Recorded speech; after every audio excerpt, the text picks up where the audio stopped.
Osaka Castle, 1598. The arena hums with 3,000 voices. Ryota, 22, steps forward, undefeated in 17 duels, pride of his dojo.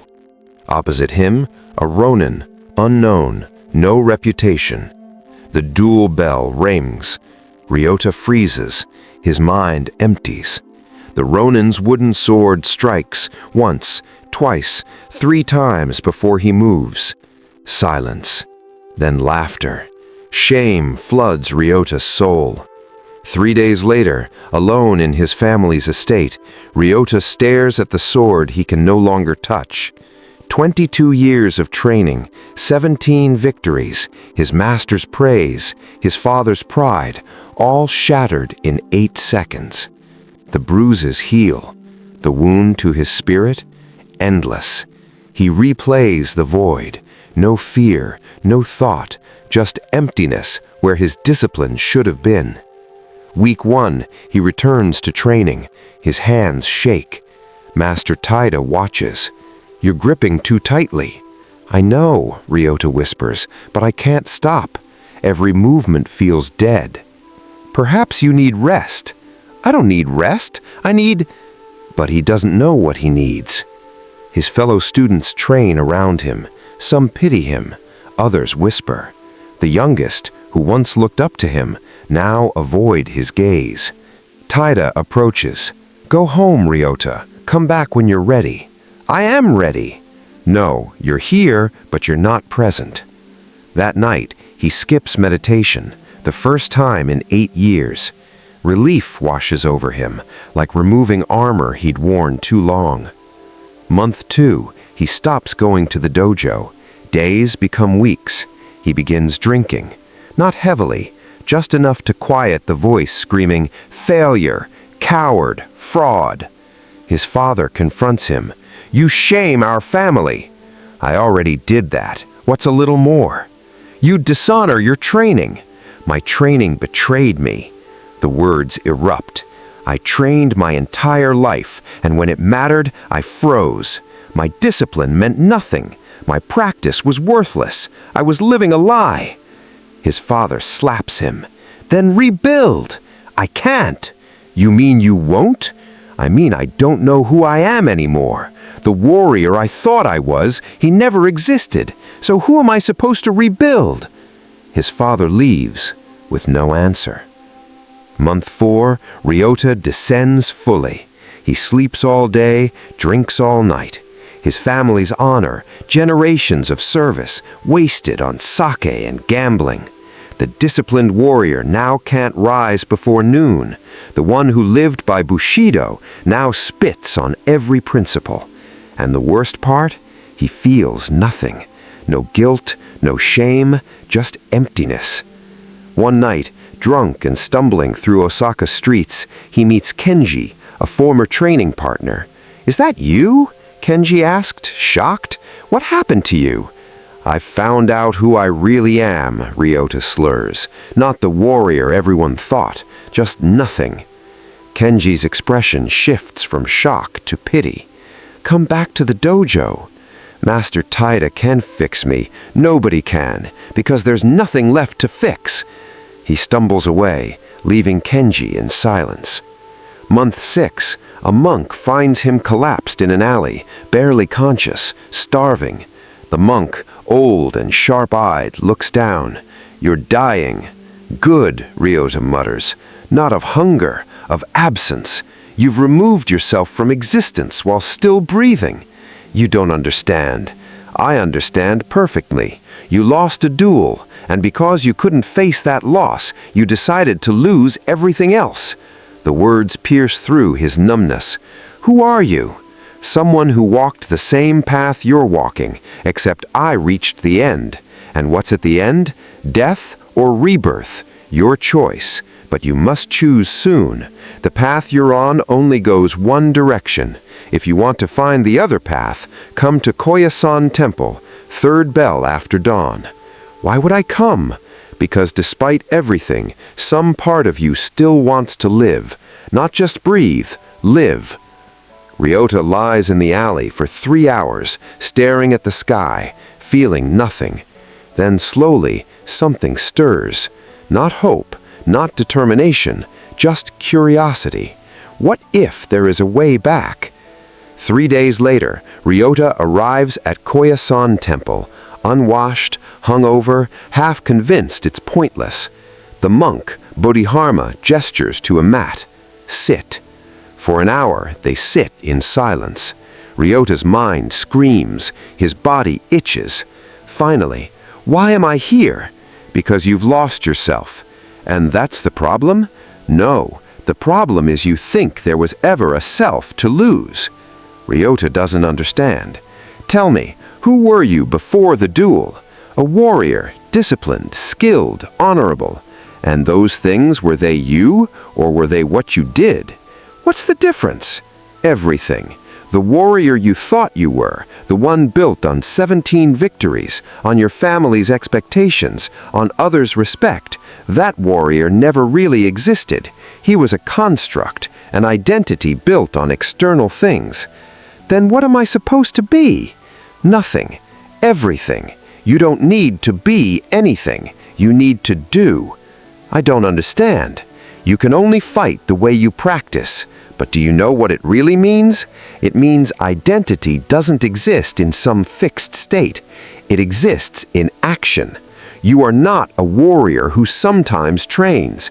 You are your practice. You are your presence. Every moment, every choice. But I already tried that and it failed. No, you built an identity on outcomes, on winning, on others' opinions, on maintaining an image. That's not practice. That's performance, and performance crumbles under pressure. Bodhidharma's voice takes on a quality that makes Ryota feel he's speaking beyond just this moment. Throughout history, warriors have faced this truth, that the self you think you are is illusion, that building identity on external success creates inevitable destruction, and in times you cannot imagine, others will face your same crisis. Young men who built everything on achievement, on others' approval, on maintaining an image, then lost it all in one moment of failure.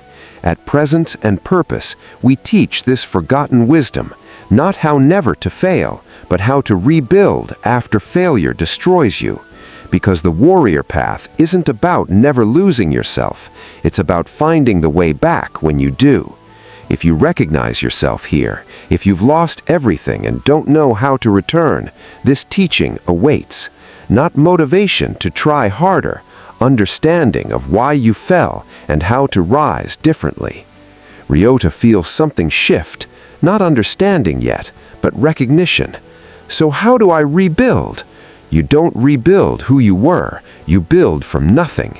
True, see, complete rebirth. That sounds impossible. Good, then you're beginning to understand. Tomorrow we start. Day 1. Today you will practice your first sword form. I've practiced forms 10,000 times. No, today you practice for the first time. Everything before, forget it. It's dead. You're starting as if you've never held a sword. Bodhidharma hands him a wooden practice sword. The moment Ryota's hand wraps around it, his hand trembles. Memories flood back. The tournament, the freeze, the humiliation. He drops the sword. Good. What you're feeling, that's progress. For 6 months you felt nothing. Now you feel fear. That's better than emptiness. I can't do this. Correct. The old Ryota can't. He's dead. But the Ryota being born right now, he has no past failures. He hasn't been frozen in combat. He hasn't been humiliated. He's picking up a sword for the first time. That's not true. Make it true. That's what practice is. Not maintaining who you were, becoming who you choose to be in each moment. Ryota picks up the sword again, hand still trembling. First form, overhead strike, but not from memory, from presence. Feel the weight, feel your breath, move when movement comes naturally. Ryota raises the sword. His muscle memory tries to activate the perfect form he'd practiced thousands of times. Stop. You're performing, trying to do it right. There is no right. There's only now. Move. This is harder than any training Ryota had ever done. Every impulse screams to execute the perfect form, but Bodhidharma keeps stopping him. But this time, no thought, just breath and movement. 50 repetitions, each one worse than the last by technical standards, each one more present. By the end, Ryota is exhausted, not physically, mentally, emotionally. How was that? Terrible. My form was awful. Your technique was alive. For the first time in years, you weren't performing, you were present.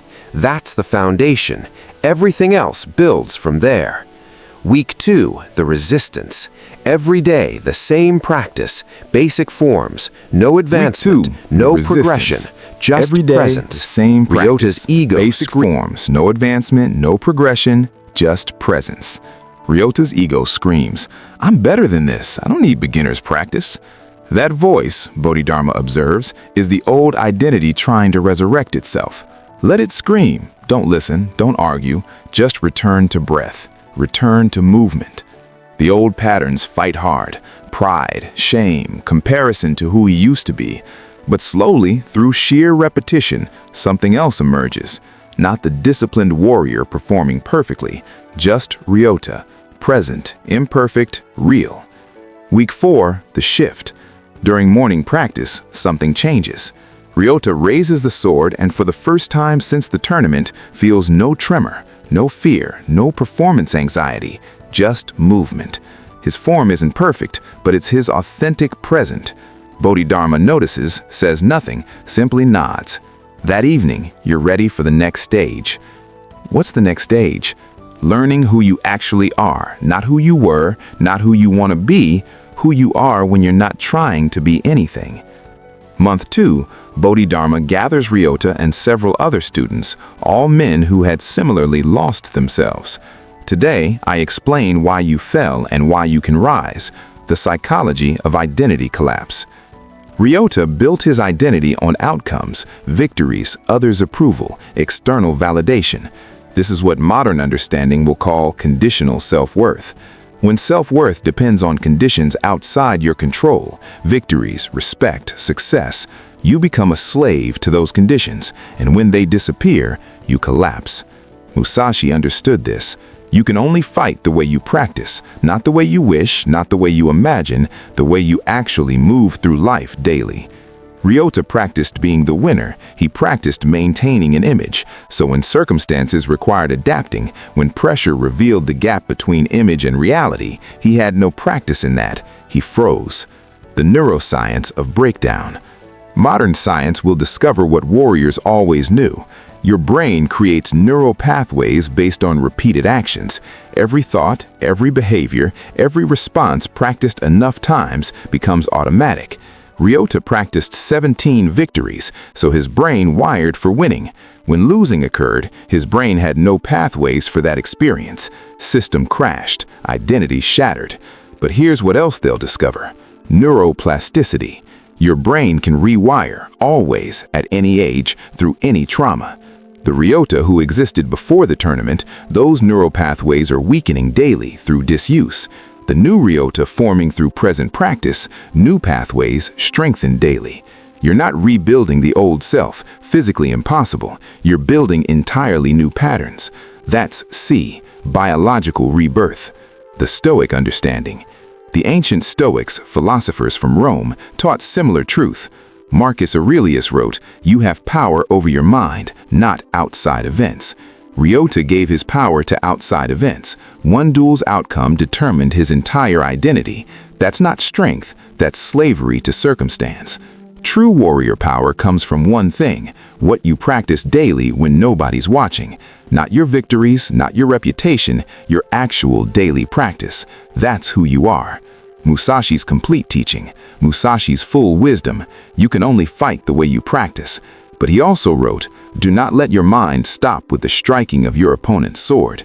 Meaning, don't attach identity to single moments. Don't let one victory define you. Don't let one defeat destroy you. Flow like water through all circumstances. The warrior who needs to win is weak. The warrior who can lose and continue unstoppable. Ryota absorbs this, finally understanding the depth of what he's been learning. Month 4, a traveler arrives at the temple, a samurai seeking challenges. Bodhidharma approaches Ryota. He's issued a challenge. I'm offering you the opportunity to accept. Every fiber of Ryota's being screams no. Memories of the tournament flood back. I can't. Correct. The old Ryota can't, but the Ryota who has practiced presence for 4 months, what does he choose? I'm not ready. Ready for what? To win? To impress? To prove something? Those are old patterns. I'm asking, are you present enough to step into the arena and simply be there? Outcome irrelevant. Something in the question shifts Ryota's perspective. Not can I win, but can I be present regardless of outcome? I'll do it. The duel, the temple courtyard, 20 monks watching. The challenger, a skilled ronin, older, experienced. Ryota steps forward, bows, draws his sword, and waits. The ronin attacks fast, aggressive, testing. Old Ryota would have frozen or rushed to prove himself. New Ryota simply responds, not from memory, not from fear, from presence. The duel lasts 3 minutes. No decisive victor. Both land strikes, both show skill. When they separate, breathing hard, Ryota realizes something profound. He'd been present the entire time. He hadn't frozen, hadn't performed, just been. Win or lose became irrelevant. The victory was being fully there. The ronin bows deeply. You're the most present opponent I faced. Higher praise than any victory. Bodhidharma approaches after. How do you feel? I don't know. Not proud, not ashamed, just here. Good. That's mastery, not achieving something, being something. Now you're ready for the deeper work. But one moment of presence wasn't mastery. What came next would test whether Ryota had truly transformed, or if he'd simply found another identity to perform. Month 6, the daily practice. Bodhidharma introduces advanced training, not in technique, in presence. The morning ritual, 4 a.m., wake without negotiation. 4:15 a.m., Zazen meditation, 90 minutes. 6 a.m., sword forms, 2 hours. 8 a.m., temple duties, cleaning, cooking. 12 p.m., study philosophy, strategy. 2 p.m., physical conditioning. 4 p.m., free practice. 6 p.m., evening meditation. 8 p.m., reflection, sleep. Every day, no exceptions, no negotiations, no motivation required, only commitment. This is how you rebuild identity, Bodhidharma teaches, not through dramatic change, through consistent present action. The shadow work. But discipline alone wasn't enough. You must face what you're hiding from. I'm not hiding. You're hiding from shame, from the tournament. You've trained presence, but you haven't faced the wound that caused your collapse. Bodhidharma makes Ryota describe the tournament in detail. Every moment, every sensation, every emotion. At first, Ryota resists, then the words come, halting, painful, real. The freeze, the laughter, the disgrace, the shatter of his identity. Tears come, not of weakness, of release. Good. The wound isn't weakness. The refusal to acknowledge it creates weakness. Now it's out. Now it can heal. Month 8, during deep meditation, Ryota experiences something profound. His mind quiets completely. In that silence, awareness arises. This journey, this path from loss to rebuilding, warriors across all time walk this path.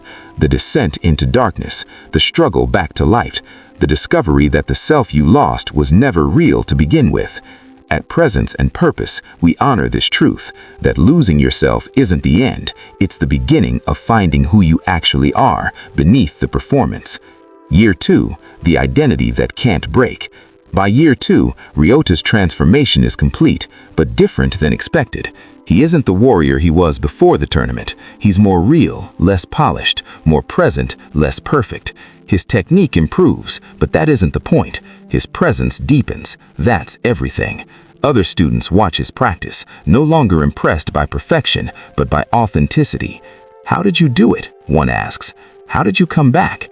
I didn't come back. That person is dead. I built forward. Year 3, return to Osaka. Bodhidharma announces, you're ready for what? To face what you fled, the tournament, the arena, the moment that broke you. Fear immediately rises. I don't need to. Yes, you do. Not to prove anything, to complete the circle, to face the place of your death and show yourself you've been reborn. Reluctantly, Ryota agrees. They travel to Osaka, the castle where the annual tournament is held. Same arena, same crowd. 3 years later, but this time, Ryota isn't competing, just watching, observing. Then a voice from the crowd. Ryota, is that you?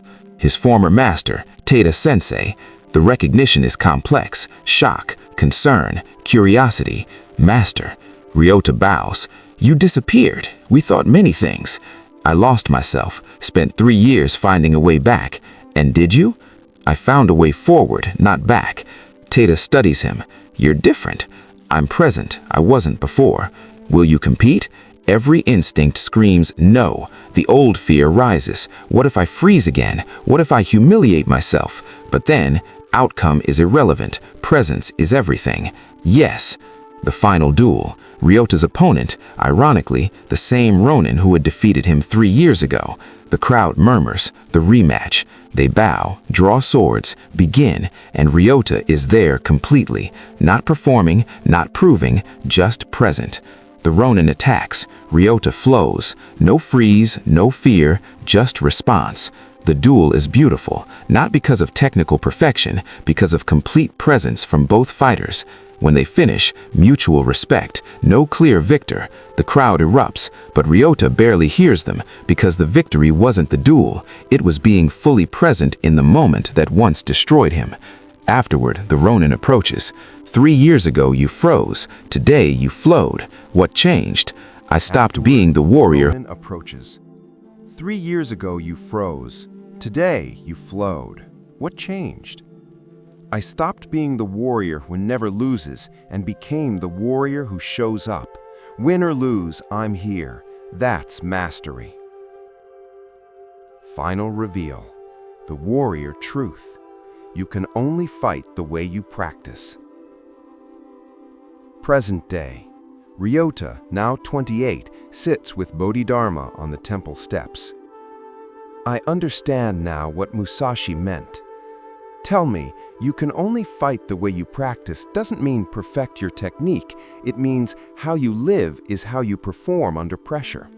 For 3 years, I practiced being the perfect warrior, so when perfection was required and I couldn't deliver, I shattered. Then I practiced presence daily, imperfectly, authentically.